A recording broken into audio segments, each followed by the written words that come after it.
Bueno, seguimos entonces con mitos y misterios egipcios de Rudolf Steiner y vamos a ir a el capítulo número 5. Y este capítulo número 5 nos cuenta cómo se formó la Trinidad del Sol y de la Luna y de la Tierra, así se llama. ¿Cómo se formó la Trinidad del Sol, de la Luna y de la Tierra? Osiris y Tifón. Hasta aquí hemos tratado de representarnos las relaciones que existen entre la evolución de la Tierra y del hombre, a fin de comprender cómo el pasado de la Tierra y los acontecimientos de su evolución se reflejan en el conocimiento humano en el curso de las civilizaciones post-atlánticas. Hemos descrito desde este punto de vista las experiencias profundas de los discípulos de los rishis y hemos visto que en esas experiencias interiores del neófito representaban, bajo forma de imágenes espirituales, vistas por clarividencia, los acontecimientos que pasaron sobre nuestra tierra, cuando ella encerraba todavía el sol y la luna. Hemos visto también qué alto grado de iniciación debía alcanzar el neófito hindú para llegar a formarse así una imagen del mundo, imagen de un pasado muy remoto. Hemos visto igualmente lo que habían sentido los griegos cuando durante las campañas de Alejandro tomaron contacto con la espiritualidad hindú. El prototipo del hombre contemplado en espíritu, el Brahma de los hindúes, que fue llamado más tarde Yo Brahma, Aham Brahma, que los griegos llamaban Heracles, hemos tratado de representárnoslo como la reproducción en el plano del alma de los hechos que pasaron realmente en otro tiempo. Hemos visto ya que los periodos siguientes de la evolución de la Tierra se repitieron en la civilización persa, continuado por la egipcia. A los iniciados persa les aparecía bajo forma de cuadro lo que había pasado durante la segunda época, cuando el sol se separó de la Tierra, y lo que se produjo en la separación de la luna se hizo visión y principio de iniciación entre los egipcios, caldeos, babilonios y asirios. Para poder penetrar profundamente en el alma de los antiguos egipcios, hay que ver más en detalle lo que pasó sobre la Tierra en el momento en que el Sol y la Luna se separaron de ella. Haremos abstracción de los grandes acontecimientos cósmicos y estudiaremos nada más que lo que pasó en la Tierra misma. Si echamos una mirada sobre la Tierra en su primer estado, cuando estaba todavía unida al Sol y a la Luna, no encontramos allí nuestros animales, nuestras plantas y todavía menos aún nuestros minerales. En su origen, la Tierra no estaba habitada más que por el hombre, estaba compuesta solamente por gérmenes humanos.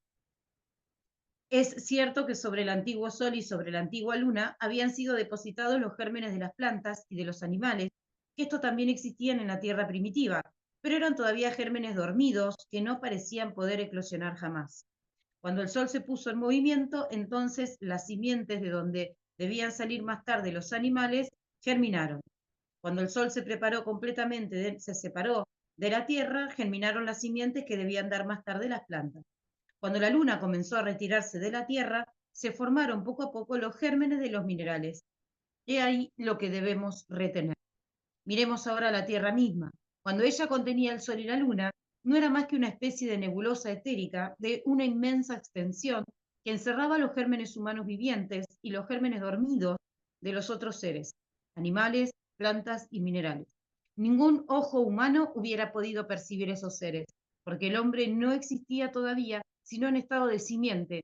No había pues ojos para ver, por eso no pueden hacerse visibles sino retrospectivamente para el clarividente. La descripción que hacemos se supone que corresponde a la visión que tendría alguien que se hubiera encontrado en esa época en un punto cualquiera del espacio cósmico. Sobre el antiguo Saturno, igualmente, un ojo físico no hubiera podido ver nada. En ese tiempo la Tierra en su forma primera no era más que una niebla vaporosa, de la cual solo era perceptible el calor. En el seno de esta masa, de esta bruma etérica original, se formó poco a poco una esfera vaporosa y luminosa, que ya se habría podido ver si hubieran existido en su época seres provistos de ojos. Y si se hubiera podido penetrar allí por el sentido del tacto, se hubiera tenido la impresión de un espacio caliente, un poco como la sensación que produce el interior de un horno. Esta masa nebulosa llegó a ser rápidamente luminosa y llevaba en sí todos los gérmenes de los que acabamos de hablar. No hay que cometer el error de creer que se trata allí de una neblina, de una nube, como la que vemos hoy. Todas las sustancias que son ahora líquidas o sólidas se hallaban allí entonces disueltas. todos los metales, todos los minerales, todo estaba bajo forma de vapor.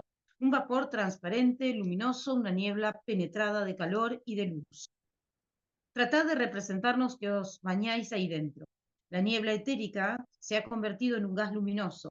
Este se hace más y más claro, y la condensación progresiva del gas aumentaba la luz, de modo que en un momento esta niebla tomó la apariencia de un gran sol que resplandecía en el espacio cósmico. Esto aconteció realmente en el momento en que la Tierra contenía todavía el Sol, en que ella todavía era diáfana e irradiaba su luz en el universo.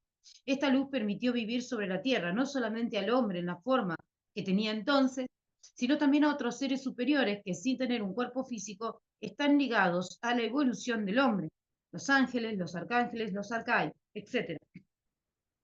Estos no estaban solos en la plenitud de luz, vivían seres aún más elevados que ellos, las virtudes o exousiais, o espíritus de la forma, las dominaciones o dayanis, o espíritus del movimiento, los principados o quiriotectes, o espíritus de la sabiduría y aquellos que uno llama tronos o espíritus de la voluntad, en fin. Menos estrechamente unidos a la esfera luminosa, se separarán de ella más y más los querubines y los serafines. La Tierra era un cuerpo celeste habitado por toda una jerarquía de seres inferiores y de entidades sublimes, y esta luz que emitía en el mundo de la cual estaba penetrado todo su cuerpo, no era solamente luz, era también lo que debía llegar a ser más tarde el objeto de la misión terrestre, era la fuerza del amor. El amor formaba la parte esencial de esa luz. Es pues necesario que nos representemos que no solamente es la luz física que brilla, sino que aquella luz está animada, espiritualizada por la fuerza del amor. Es una cosa difícil de imaginar para un espíritu moderno. ¿No hay hoy gente que describe el sol con una simple esfera de gas de donde escapa la luz? Esa es la única representación completamente material que se hace actualmente del Sol, salvo los ocultistas. El que lee en nuestros días una descripción del Sol, tal como se la encuentra en los libros corrientes, estos libros que son el alimento espiritual de innumerables seres, no ha aprendido a conocer la verdadera naturaleza del Sol. Describir el Sol así equivale a no ver en el hombre más que el cadáver. La descripción que da del Sol la física astronómica corresponde a la realidad en el mismo sentido que el cadáver corresponde a la realidad en relación humana del hombre. El que no ve más allá del cadáver ignora lo que es esencial en el hombre. Igualmente, el físico que describe el Sol no lo ve realmente cuando cree haber encontrado las partes componentes por el análisis espectral. Lo que describe no es más que el cuerpo exterior del Sol. Cada rayo de Sol emite hacia todos los seres terrestres la fuerza de entidades superiores que habitan en el Sol, y con la luz del rayo descienden hacia nosotros las fuerzas del amor, estas fuerzas que sobre la tierra irradia de un corazón a otro, de uno a otro hombre. El sol no puede enviar a la tierra solo una luz física. Esta luz contiene lo que forma también el sentimiento de amor más apasionado, más intenso. Con él se derraman sobre la tierra las fuerzas de los tronos, de los serafines, de los querubines y de todas las jerarquías de entidades superiores que residen en el sol y que no tienen necesidad de otro cuerpo que la luz. Todo lo que se encuentra hoy en el Sol ha estado en otro modo unido a la Tierra, por eso es que todos estos seres también lo están todavía hoy. No olvidemos que el hombre que estaba en otro tiempo en el último grado de la escala de los seres superiores existía ya en un estado de germen, hijo recién nacido de la Tierra, traído y protegido por estas elevadas entidades, vivía en su seno. El hombre de esta época tenía, porque vivía todavía en el seno de las entidades divinas, un cuerpo mucho más sutil. La conciencia clarividente permite percibir que tal cuerpo no era más que una fina forma vaporosa, un cuerpo de gas o de aire, un cuerpo compenetrado y radiante de luz. Imaginemos una nube de forma regular, como un cáliz alargado hacia lo alto, y veámoslo todo lleno de luz, y tendremos el hombre de este tiempo que comenzaba en esta época a adquirir una conciencia vaga, tal como la tienen las plantas de hoy. Esto no quiere decir que los hombres fueran en esa época lo que son las plantas actuales. Eran tenues, como ligeras nubes, compenetradas de luz y de calor, en forma de copa. Ningún contorno fijo los separaba de la masa terrestre entera. Tal era la forma humana de aquellos tiempos, un cuerpo físico luminoso que participaba todavía de la fuerza de la luz. Gracias a esa finura del cuerpo, no solamente el cuerpo etérico, el cuerpo astral y el yo pudieron introducirse en el hombre al comienzo de su evolución, sino hasta las entidades espirituales elevadas, unidas a la tierra, pudieron descender en él. En aquel tiempo el hombre estaba sumergido todavía como por raíces en el mundo de las entidades divinas y éstas lo compenetraban. Es verdaderamente muy difícil describir la magnificencia de la Tierra y dar una idea de lo que fue esa época. Hay que representarse la Tierra como una esfera diáfana rodeada de nubes resplandecientes de luz, dando nacimiento a magníficos juegos de colores. Si se hubiera podido extender una mano hacia esa Tierra para tocarla, se hubiera percibido una impresión de calor. Masas luminosas y calientes poblaban el espacio, y en estas masas se hallaban todos los seres humanos de hoy, arropados, acunados en el seno de las entidades espirituales. Estas emitían a raudales hacia afuera la luz resplandeciente. Exteriormente el universo terrestre en su variedad inmensa, dentro el hombre bañándose en la luz unido a las entidades divinas y espirituales, de donde irradiaban olas de luz hacia los confines exteriores. El hombre estaba ligado al seno luminoso de nuestra tierra, como un cordón umbilical salido de la divinidad. En el seno cósmico del mundo vivía el hombre, la planta luminosa, confundido en el manto de la luz de la tierra. Y bajo esa forma de planta vaporosa, el hombre era llevado y protegido por nuestra madre tierra, unido todavía a su cordón umbilical. Como hoy, bajo una forma más material, el embrión del niño es llevado y protegido en el cuerpo materno, así reposaba en tiempos muy remotos, el embrión del hombre en el cuerpo terrestre. Después el sol comenzó a desprenderse, llevando consigo las sustancias más finas que abandonaron a los hombres. Todo lo que constituye hoy el sol abandonó nuestra tierra dejándole las sustancias menos espirituales. Asimismo que el sol se separaba, el vapor terrestre se condensó en agua y hubo, en lugar de una tierra nebulosa, una esfera terrestre líquida. En el centro se encontraban las aguas primitivas, pero no rodeadas de aire. Lentamente las aguas se transformaron en nieblas espesas que se hicieron más y más finas. La tierra de esta época es una tierra líquida, con sustancias blandas, rodeada de nieblas que se aligeran más y más hasta las esferas superiores donde tienen la forma de vapores muy finos. Así es como se presenta a nuestros ojos nuestra tierra de otros tiempos. Ella se había transformado y los hombres debieron sumergir su forma gaseosa, luminosa, en esas aguas turbias, encarnarse allí bajo formas de masa líquida, en el seno del agua, como habían sido forma de gas en el seno de la masa gaseosa. El hombre se convirtió en forma líquida, pero no en su totalidad. Jamás el hombre ha estado sumergido totalmente en el agua. La tierra era eternamente líquida en el centro y el hombre solo era parcialmente una forma líquida. Alcanzaba la envoltura de vapor, de suerte que era a medias líquido y a medias gaseoso. Debajo, en el agua, el hombre no habría podido recibir más las fuerzas del sol. La masa líquida era tan densa que la luz del sol no podía atravesarla. Por el contrario, aquella podía penetrar un poco en la masa gaseosa, de modo que el hombre vivía en parte en el agua oscura, privada de luz, y en parte en el vapor bañado por esa luz. Algo, sin embargo, había quedado en la masa líquida que vamos a describir ahora. En el comienzo, la Tierra no era solamente luminosa, resplandeciente, era también musical, y el sonido se había dado cuando la luz la abandonó. Cuando el agua se puso oscura, ella quedó interiormente penetrada por el sonido, y este sonido justamente es el que dio su forma al agua, como se ha observado, por otra parte, mediante la experiencia tan conocida de física. El sonido es una fuerza formativa, creadora, que distribuye y ordena las partes de un todo, y esta fuerza del sonido que había quedado en la Tierra. El sonido, la tónica que resuena a través de la Tierra, ha dado nacimiento a la forma humana. La luz podía penetrar hasta que esa parte del hombre que sobresalía de la masa líquida, y abajo un cuerpo líquido, arriba un cuerpo gaseoso, acariciado por la luz exterior, hasta el cual llegaban los seres que se habían alejado con el sol. Antes, cuando el sol estaba todavía unido a la Tierra, el hombre vivía en su seno, y en lo sucesivo ellos enviaron su luz brillante hacia él, penetrándolo con su fuerza. Pero no olvidemos que después de la partida del sol, habían quedado unidas a la Tierra fuerzas que debían separarse de ella, las fuerzas de la Luna. En esta época, pues, en el momento en que el sol acababa de irse de la Tierra, la forma humana, semejante a un vegetal, debió sumergirse en el cuerpo líquido de la Tierra. La forma que él tomó entonces la encontramos degenerada, fijada en los peces que son los restos decadentes de los seres humanos de otrora. Imaginemos un ser semejante a un pez de oro, con forma extraordinaria de planta, sumamente móvil, pero lleno de nostalgia, porque la luz le había sido arrebatada del agua. La luz no estaba más allí, y su ausencia provocó una gran y profunda nostalgia. Hubo un instante de la evolución de la Tierra en que el Sol no se había separado completamente de ella. Se podía ver la forma humana todavía bañada de luz, hallándose la parte superior en la atmósfera solar y tomando ya la parte inferior de la forma de los peces. La mitad de la forma humana vivía en la sombra y estaba animada por instintos muy bajos, porque en esa parte residían las fuerzas de la luna. Sin estar todavía petrificada, como lo está la lava sobre la luna actual, estaba animada por fuerzas muy oscuras. Solo las partes más bajas del astral podían permanecer allí, pero en lo alto, la cabeza, por así decirlo, estaba en forma vaporosa penetrada por una luz que le daba su forma, de modo que el hombre estaba compuesto por una parte superior y una inferior. Nadando y planeando a la vez se desplazaba en esta atmósfera vaporosa.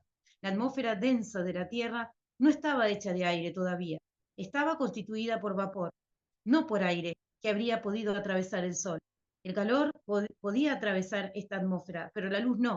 El rayo del Sol no podía acariciar más que la superficie de la Tierra. El océano terrestre quedó oscuro, y en este océano se hallaban contenidas las fuerzas que formando la Luna se separaron enseguida de la Tierra. Al mismo tiempo que las fuerzas de la luz entraban los dioses, penetrando solamente por la fuerza del sonido, y en la periferia del vapor, en el cual resplandecían las fuerzas del sol. De manera que el hombre, con la parte de su cuerpo que sobresalía de la superficie líquida, participaba todavía de la luz, del amor que descendía hacia él del mundo espiritual. ¿Por qué? El oscuro núcleo líquido de la Tierra era penetrado por el mundo de los sonidos, porque uno de los altos espíritus del Sol había quedado atrás, había ligado su destino al de la Tierra. Es el espíritu que conocemos bajo el nombre de Yahvé o de Jehová. Solo él quedó con la Tierra. Se sacrificó y su ser más íntimo es el que dio la forma a la Tierra líquida, la hizo vibrar y resonar. Pero habiendo quedado mezcladas a la Tierra líquida las fuerzas más malvadas, las más terribles, la parte superior y vaporosa del hombre descendió más y más, poco a poco, y la forma vegetal se transformó en una especie de anfibio. Esta forma, que en la escala de los seres es muy inferior a lo que llegó a ser el hombre después, es descrita en las leyendas y las mitologías con el nombre de dragón, de salamandra, y la otra parte del hombre, la que habita en las regiones luminosas, se presentaba como un ser que no puede caer, que combate la naturaleza inferior, un San Miguel, por ejemplo, el vencedor del dragón, o un San Jorge, si frigido Sigfrido representa otro aspecto de la lucha con el dragón, de esta dualidad que representaba entonces la forma humana. El calor penetró después la parte superior de la Tierra y al mismo tiempo la parte superior del hombre físico e hizo de él una especie de dragón de fuego. Pero por encima se elevaba un cuerpo etérico, en el cual era conservada la fuerza del sol. Tenemos así una forma que el Antiguo Testamento ha presentado a justo título bajo el aspecto de serpiente tentadora, que es también ella un anfibio y un ser doble. Se aproximaba el momento en que las fuerzas más bajas iban a ser expulsadas de la Tierra. Catástrofes gigantescas la transformaron y las formaciones basálticas actuales aparecen al ocultista como los restos de la acción de las fuerzas purificadoras que sacudieron el cuerpo de la Tierra cuando la Luna se separó de ella. Es también el momento en que la parte central y líquida de la Tierra se espesa más y más y se forma el núcleo mineral sólido. Por una parte la Tierra se condensó al perder la Luna y por el otro lado las partes superiores de su atmósfera abandonaron las partes inferiores, sus sustancias más pesadas, al menos finas, y en lo alto se formó poco a poco algo que llegó a ser semejante a nuestro aire, aunque todavía estaba cargado de agua.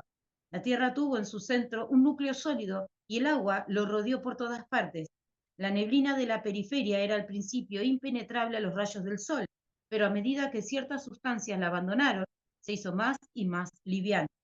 Mucho más tarde se transformó en aire y poco a poco los rayos del sol que no podían alcanzar la Tierra pudieron atravesar la atmósfera. Llegamos a una fase de la evolución que vamos a tratar de representarnos muy bien. Antes el hombre sumergido a medias en el agua emergía a medidas en la niebla. En el momento en que la Tierra llegaba a ser más densa, el hombre líquido adquiere la posibilidad de hacer su forma más dura, de tener un sistema óseo. Endureciéndose, la parte superior del ser humano se transforma, adquiere una nueva facultad que no tenía antes, la de respirar el aire. Y en esta época encontramos por primera vez pulmones. La parte superior del hombre estaba expuesta antes de la luz, pero ésta no podía penetrar más allá. En lo sucesivo, el hombre encuentra en su oscura conciencia la impresión de la luz. Para él son fuerzas divinas que le son derramadas, que irradian hacia él. En esta época de transición, tiene la impresión de que esta radiación se divide en dos partes: el aire, el soplo de aire que penetra en su cuerpo, y la luz, que ahora le llega en adelante. El aire le penetra y el hombre en ese momento adquiere esta percepción. La fuerza que sentía antes por encima de mí me da esto, lo cual tengo necesidad ahora de respirar. Antes, la luz me hacía las veces de respiración. Antes, el aire y la luz se confundían. Ahora están separados. El soplo de aire terrestre que penetró en el hombre le anunció al mismo tiempo que iba a entrar en un mundo nuevo. Mientras solo había existido la luz, el hombre no había conocido el nacimiento y la muerte. Antes, cuando no era todavía más que una nube diáfana, se transformaba a veces un poco como uno se cambia de vestidura y no tenía la impresión de nacer o de morir, se sentía entero. El nacimiento y la muerte no eran para él sino un cambio de medio de otros. Con el primer soplo de aire lo penetró la conciencia del nacimiento y de la muerte. El aire, el soplo, se separó de su hermano y el rayo de luz, que eran tan las impresiones del hombre de ese tiempo, se separaron así los seres que otrora tuvieron unidos, lo que trajo la muerte. ¿Cuál es, pues, este ser que ha borrado, matado en el hombre la conciencia y que se expresaba así? Mi forma es oscura, pero estoy unido al ser eterno. Es el soplo del aire que penetró en el hombre. Tifón. Tifón quiere decir soplo de aire. El alma egipcia reviviendo lo que había pasado, es decir, la separación del rayo original en rayo de luz y en el soplo de aire, lo que representa simbólicamente en la muerte de Osiris por Tifón o Set, el soplo del viento. Ese es el gran acontecimiento cósmico que oculta el mito egipcio de Osiris, matado por Tifón. Para el egipcio, el dios que venía del sol y vivía en paz con su hermano es Osiris.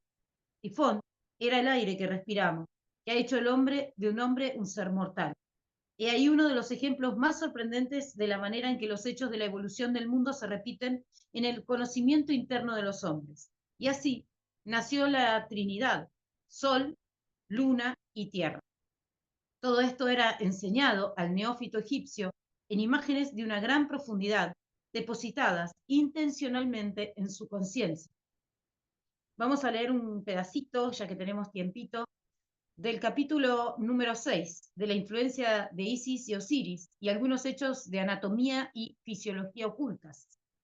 La evolución de la Tierra, el sistema solar, la evolución del hombre, tal como acaban de ser descritas, tal vez hayan chocado a más de uno. Tal vez nos haya parecido que estas extrañas afirmaciones venían a contradecir opiniones familiares y os habéis dicho: hemos visto que las fuerzas más perniciosas de la evolución están ligadas a la Luna hasta tal punto que la Luna debe separarse de la Tierra para que ésta se encuentre en condiciones propicias al progreso del hombre. Pero ¿dónde está en todo eso la Luna poética que conocemos? Esa dulzura romántica nacida, sin embargo, de sentimientos reales, hecha de todos los efectos mágicos que la Luna ejerce sobre el hombre. El contraste solo es aparente y desaparece desde el instante en que estudiamos los hechos, no ya desde que uno de sus lados, sino abrazando a la vez todos sus aspectos. Si examinamos hoy las propiedades físicas de la masa solar, veremos que es impropia para sustentar la vida tal como ella se manifiesta sobre la Tierra. Al mismo tiempo, es necesario que constatemos que la fuerza etérica ligada a las sustancias físicas de la Luna se ha debilitado, decaído, al lado de nuestra propia vida etérica.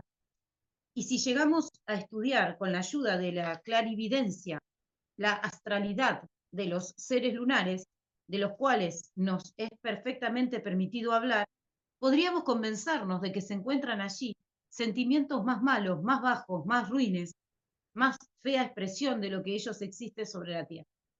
Hay pues sobre la Luna seres, elementos que tanto a causa de su físico, de su etérico como de su astralidad, han debido ser arrojados a la Tierra a fin de que ésta pudiera continuar su camino liberada de su influencia perniciosa. Sin embargo, cuando se ha constatado que una cosa es mala, no es necesario quedarse ahí, porque en la evolución, la existencia de todo lo que es bajo y vil corresponde a algún acontecimiento importante. Es menester que todo lo que ha caído en las esferas inferiores sea purificado, elevado por otros seres más perfectos, a fin de poder colaborar todavía en el trabajo universal. Cuando encontramos en algún sitio del universo seres particularmente bajos, podemos estar seguros de que su destino está ligado a seres elevados, tan ricos en belleza, en perfección, que pueden conducir hacia el bien y las fuerzas más malas. Y así todo lo que es inferior está unido a la luna. Es cierto que por otra parte los seres mejores, los más perfectos, están ligados a su existencia. Y sabemos que sobre la luna reside, por ejemplo, la muy alta dotado de tanta fuerza, de tal riqueza, y ayudado por numerosos grupos de buenos servidores. Los seres más bajos dejaron la Tierra al mismo tiempo que la Luna, pero simultáneamente fueron allí los seres capaces de transformar el mal en bien, la fealdad en belleza. Esto no hubiera podido hacerse si hubieran quedado las fuerzas malas en el cuerpo de la Tierra. Era necesario que fueran retiradas. ¿Pero por qué todo esto? ¿Por qué la fealdad? ¿Por qué el mal? El mal era necesario porque sin su influencia el hombre no habría podido evolucionar, no habría podido llegar a ser un ser autónomo, independiente, perfecto. Recordemos nuestro estudio precedente. Hemos visto que la naturaleza inferior del hombre estaba sumergida en el agua, que la mitad de su ser sobrepasaba la sombría masa líquida de la tierra. En este tiempo no había huesos, no había forma humana fija. El hombre era un ser vegetal, semejante a una flor, pasando por una continua metamorfosis, y hubiera quedado ahí, sin la acción de las fuerzas lunares. Si la Tierra hubiera quedado expuesta únicamente a la influencia del Sol, la movilidad, la inestabilidad del hombre hubieran aumentado extraordinariamente. La Tierra hubiera evolucionado con una rapidez que el hombre no habría podido soportar. Jamás hubiera podido nacer la forma humana actual. En oposición, si hubieran actuado solo las fuerzas de la Luna, el hombre se habría petrificado instantáneamente, su forma habría quedado inmutable desde el instante de su nacimiento, habría llegado a ser una momia para siempre. El hombre se desarrolla hoy a igual distancia de los dos extremos, entre la movilidad sin fin y la detención de la forma. La luna física no es más que escoria porque las fuerzas que fijan la forma residen en ella. Solo las altas entidades poderosas que están unidas a la luna pueden actuar en el interior de esas formas. Dos grupos de fuerzas dirigen su influencia hacia la Tierra, las fuerzas del Sol y las fuerzas de la Luna. Las una estimulantes, las otras petrificadoras. Imaginad que un inmenso gigante viene a robar el sol. En el mismo instante seríamos coagulados como momia y tan duramente que ya no podríamos volver a tener nuestra forma jamás. Pero supongamos que un gigante viniera a robar la luna. Todos los bellos gestos medidos, modulados, armoniosos que podemos hacer desaparecerían, darían lugar a tics nerviosos. Estaríamos interiormente en continuo movimiento. Nuestra movilidad nos permitiría transformaciones incesantes. Podríamos alargar la mano de pronto indefinidamente, después encogerla. La fuerza de metamorfosis invadiría todo. Actualmente el hombre se mantiene en equilibrio entre esos dos grupos de fuerza. El cosmos está lleno de sabiduría, no solamente en las sustancias y en las formas que allí se encuentran, sino también en las relaciones de las cosas entre sí. Y para evocar ante nuestra alma la sabiduría infinita que lo anima, vamos a estudiar una de esas relaciones en conexión con Osiris. El egipcio veía en Osiris la influencia del astro solar sobre nuestra Tierra en la época en que aquella estaba todavía envuelta en neblinas vaporosas, en que el aire todavía no existía. Para él, el instante en que comenzó a respirar es aquel en que se separó de la entidad Osiris-Set. El aire penetró en nosotros por la acción de Set o tifón, que es del viento, que se separó de la luz del sol, y Osiris no fue más que esa luz. Es también el momento en que el hombre se somete al nacimiento y a la muerte. Lo que antes se efectuaba por un cambio de forma, un poco como un vestido que uno se pone y se quita, se transformó profundamente. En los tiempos en que las fuerzas que provenían de las elevadas entidades solares todavía no habían dejado la Tierra, si el hombre hubiera sido capaz en ese tiempo de experimentar un sentimiento, habría elevado hacia esos seres solares una mirada plena de gratitud. Pero cuando el sol se alejó de la Tierra más y más, se disipó la niebla en que residía la naturaleza humana superior. El hombre, incapaz de percibir la influencia directa del sol, comenzó a hacerse consciente de él. Cuanto más se sumergía en la parte inferior de su ser, más consciente de sí mismo se hacía. Pero ¿por qué la entidad que conocemos bajo el nombre de Osiris se ha oscurecido? Con la partida del sol, la luz cesó de obrar, pero Yahvé quedó sobre la tierra hasta el momento en que se retiró la luna. Osiris era el espíritu que encerraba en sí la esencia solar cuando la luna se separó de la Tierra y recibió la misión de acompañarla para emitir desde ahí los rayos solares reflejados hacia la Tierra. Hemos visto al Sol retirarse primero. Yahvé queda en la Tierra con los suyos, con Osiris. El hombre aprende a respirar. Al mismo tiempo se retira la luna. Osiris parte con ella y recibe la tarea de reflejar la luz del Sol hacia la Tierra. Cuando la leyenda dice que Osiris es depositado en un cofre, esto significa que se retira con la luna. Antes el hombre recibía la acción de Osiris desde el Sol. Él tiene la impresión en adelante de que lo que veía antes del Sol se ve ahora desde la luna. Cuando irradiaba hacia Egipto la luz lunar, el hombre decía: eres tú, Osiris, que en la luna haces brillar sobre mí la luz del Sol, la esencia de tu ser. Y hasta aquí hemos llegado. Nos vemos en el próximo capítulo de Mitos y Misterios.